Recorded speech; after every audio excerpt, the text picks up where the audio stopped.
Before telling you what I will be presenting to you, I wanted to use a different way to present my topic. My question is, what is the most frequently asked question in Disneyland? Just think about it for a few seconds. So what is the most frequently asked question in Disneyland? Who's got any ideas? Where are the toilets?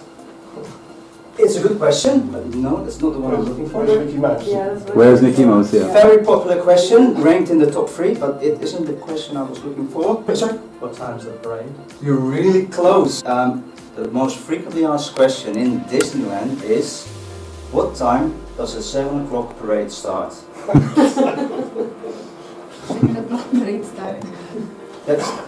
That's in the top 3 and on number 1. Why? Why would this be the number 1 question asked? Any idea? People leave their brains outside the entrance when they enter. And that's exactly the comparison I would like to make with passengers.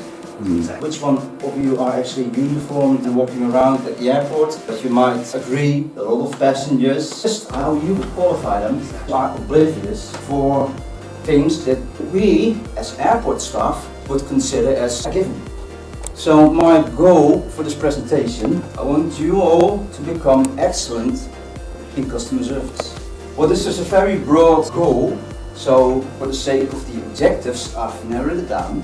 The trainee knows to expect obvious questions and is able to approach them on a customer-friendly manner. One of the things that I experienced when I was a station manager for Amsterdam Airlines at Schiphol was that passengers do not make a difference between whether you're airline staff, the information desk, just work at a bar.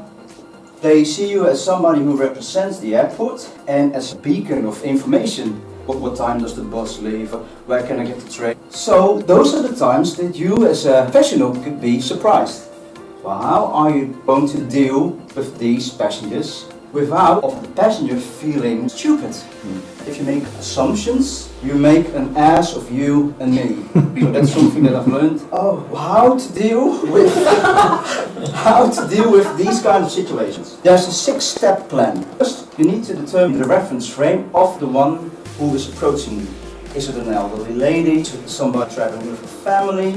Maybe it's someone who needs a wheelchair. Maybe it's someone who isn't familiar with the English language. So first, identify the passenger's reference. Then what you need to do is, if I understand clearly, you would like to know where toilets are or where customs. So just verify. If you do this, passengers won't feel stupid or dumb, and you can all immediately see if you got the question right. But one of the mistakes you can make is when you echo the question, then the passenger could feel assaulted, like, well, that's what I said, or are you stupid?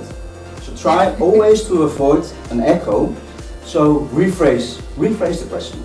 Then when you give the answer in a full sentence. Don't just say, it's over there, and continue. This makes the passenger feel taken seriously. Okay, well, when you answer the question, try to figure out if you understood, and also check if there's anything else.